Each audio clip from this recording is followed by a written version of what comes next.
Mic 1, mic 2, mic 3 எல்லாரும் வாங்கடா.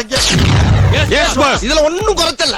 Welcome back to Friday சாட்ஸ் மக்களே. இந்த வருஷம் முடிய போகிற டேட்டில் இப்படி ஒரு தமிழ் படம் ரிலீஸ் ஆயிருக்கு. அதுவும் இந்த ஆக்டர்லேருந்து வரும்னு நம்ம எதிர்பார்த்துருக்கவே மாட்டோம். இந்த படத்தை தேட்டரில் பார்க்கலாமா வேணாமான்னு முடிவு பண்ண இந்த வீடியோவை முழுசாக பாருங்கள். அப்படியே நம்ம சேனலில் சப்ஸ்கிரைப் பண்ணலன்னா சப்ஸ்கிரைப் பண்ணிடுங்க. அப்போ தான் இந்த மாதிரியான honest and spoiler free reviews உங்களால் பார்க்க முடியும். விக்ரம் பிரபு நடிச்சிருந்த சிறை படத்தை பற்றி தான் பார்க்க போகிறோம். இந்த படத்துக்கான ப்ரீமியர் ஷோஸ் பார்த்துட்டு எல்லாருமே ட்விட்டரில் பயங்கரமாக ரிவ்யூஸ் போட்டிருந்தாங்க. சரி, நானும் படத்தை வாங்கிட்டு ஒரே மாதிரி போட்டிருக்காங்கன்னு நினச்சேன்.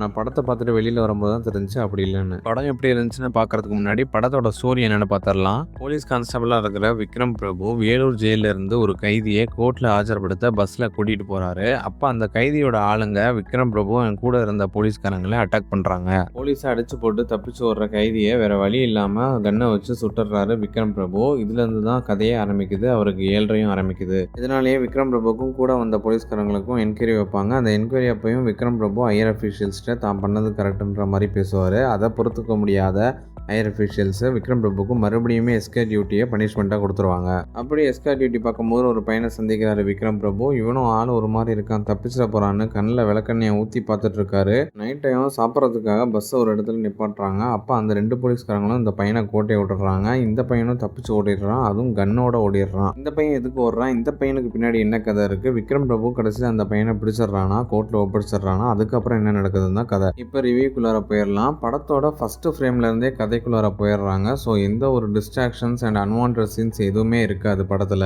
ஃபர்ஸ்ட் ஆஃப் பொறுத்த வரைக்கும் கதை போக போக போக இது என்ன விக்ரம் பிரபு படம் தானா இல்லை அந்த பையன் தான் ஹீரோவான்னு நம்மளுக்கு தோணும். ஆனால் அதை அப்படியே செகண்ட் ஹாஃப்ல ஜஸ்டிஃபை பண்ணியிருப்பாங்க. சூப்பராக பிளெண்ட் பண்ணி எடுத்திருப்பாங்க. ஒரு பக்கம் போலீஸ் கிட்ட இருக்கிற பவர் அண்ட் அத்தாரிட்டியை எப்படி கஷ்டப்படுறவங்களுக்கு யூஸ் பண்ணலான்னு சூப்பராக சொல்லியிருப்பாங்க. இன்னொரு பக்கம் இதையே போர் அடிக்காம த்ரில்லிங்காக கொண்டு போறதுக்காக ஒரு அழகான லவ் ஸ்டோரியோட பிளெண்ட் பண்ணி சூப்பராக சொல்லியிருந்தாங்க. பெர்ஃபார்மன்ஸ் பொறுத்த வரைக்கும் எல்லாருமே பக்காவாக பண்ணியிருந்தாங்க. மெயினாக அந்த கைதியாக வர அந்த பையனும் இன்னொரு பொண்ணும் பயங்கரமாக பண்ணியிருந்தாங்க. படத்தோட பேக்ரவுண்ட் மியூசிக்குமே சுச்சுவேஷனுக்கு ஏற்ற மாதிரி சூப்பராக போட்டிருந்தாரு ஜஸ்டின் பிரபாகரன். இந்த படத்தோட ஸ்டோரி அண்ட் ரைட்டிங் டானாகரன் படத்தோட டைரக்டர் தமிழ் பண்ணியிருக்காரு. இப்படி ஒரு டெக்னிக்கல் டீம் அமைஞ்சதுனாலேயே டைரக்டர் சுரேஷ் ராஜகுமாரி அவரோட முதல் படமாக இருந்தாலுமே சூப்பராக பண்ணிட்டாரு.